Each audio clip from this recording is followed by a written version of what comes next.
Hey everyone, this is Kevin from thechesswebsite.com, and today we are in Game 11 of the 2016 World Chess Championship. Game number 10 was pretty intense. Magnus Carlsen finally getting that first victory he's been looking for in the tournament, tying things up going into game number 11. Now, both sides only have white one more time. Karjakin going to be playing the white pieces today in game number 11. Then we take a day off, and then Carlsen comes back, and in game 12 on November 28th, is going to be playing the white pieces. So expecting big things from Karjakin. He almost felt the victory in his hands, knowing that 3 games away from being the champion. Did give up that win to Magnus Carlsen last game. This is his last shot, though, to really do something big. So I'm expecting big things from Karjakin if he does want to be champion. Decides to start out with pawn to e4. We've been seeing this throughout the tournament. Pawn to e5, knight f3, knight c6, bishop b5, pawn to a6, bishop back here to a4. So very similar to what we saw in game 2. Now, if you remember game 2, it was one of the shortest, and it was pretty uneventful. Karjakin played the white pieces in that game as well. Castle on the king side, bishop here to e7, pawn to d3. All of these moves are the exact same. Kind of odd, I think, to be playing this. Magnus Carlsen defended it extremely well in game 2, and he's just playing the same moves. They aren't taking very long for this opening so far. Pawn to d6, solidifying that pawn chain. Pawn to a3, castle on the king side for black, knight to c3.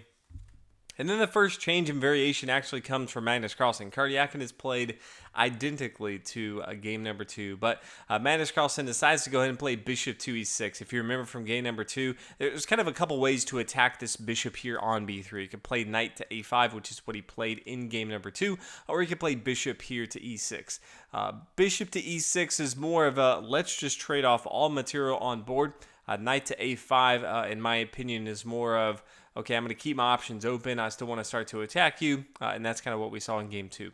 But then we see knight up here to d5, knight down here to d4, so somewhat copying the moves. Both sides have an outpost with their knights in the center of the board, but this opens up the door for just mass exchange on board. So knight takes on f6, bishop here f6, bishop takes, pawn recaptures, and then pawn up here to f4. Magnus Carlsen's completely fine to exchange all material. If he could just draw right now, you have to get to move 30 in this particular tournament.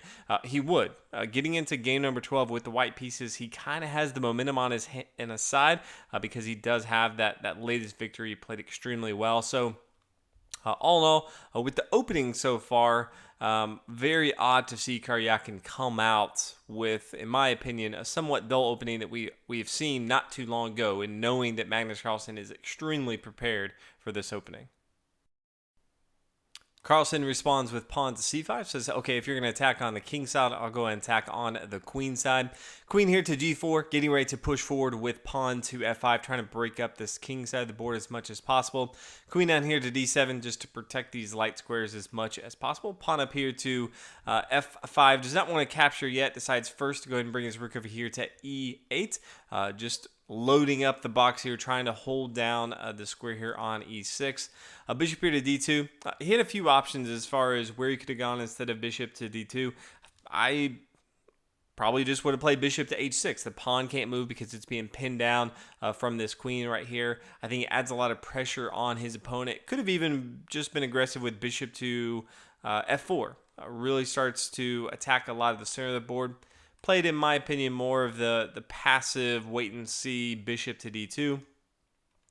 Carlsen pawn here to c4, pawn here to h3, and then Carlsen just kind of pushing, expanding space, doing a good job of playing defensive but improving his position on the board. Pawn takes on c3, and then pawn to d5. He knows that he doesn't have to take material back right away because his opponent can't take here on d4, because then bishop to d4. This is forking the rook here on a1 after check, so we're not going to see that capture. So he kind of has an in-between move, a pawn here to d5, and then after bishop to g5, Carlsen says, hey, that's great. I'll exchange the bishops off the board, and then pawn to e4. After the pawn e6, both sides completely content with just exchanging material off the board. Queen here to e6, and after the pawn takes, Carlsen says, I'm going to give you that pawn and material advantage because I have a pass pawn here on e3, and I'm going to be looking to push that, and you're just going to have to use all your material to kind of hold on to that square right there. So a rook here to e1, pawn here to h6, forcing the queen to move, queen here to h5, and then pushing it to e2. Now, if we kind of look at it, Karjakin has more pawns on board, and he actually has 2 passed pawns.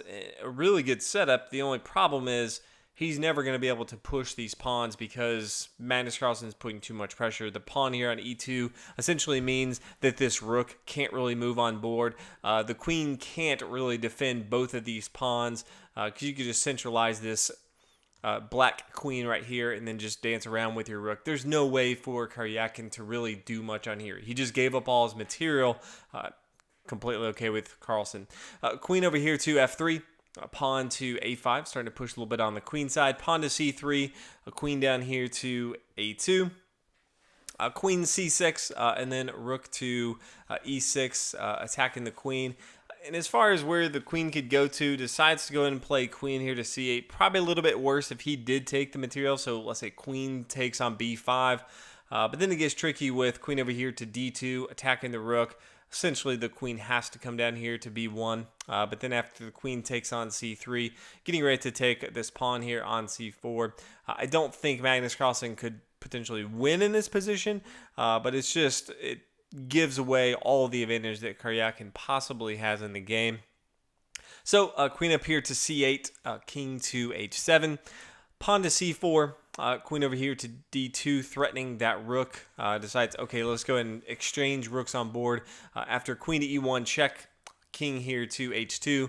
And then we just see after queen to e4, there is a draw in the game. So 34 moves did kind of seem they were just trying to get to move 30. There's no way to kind of stop this.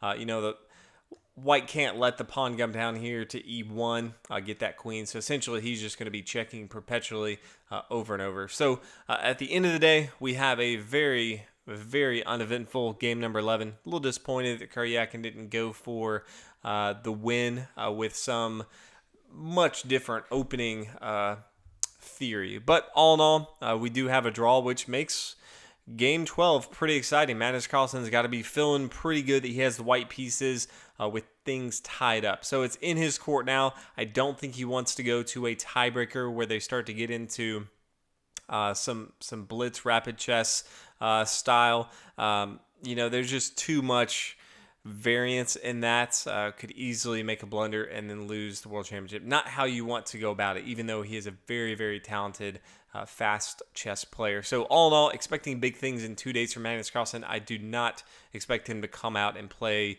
an opening like we did see from Karjakin in game number 11. So thank you guys for watching.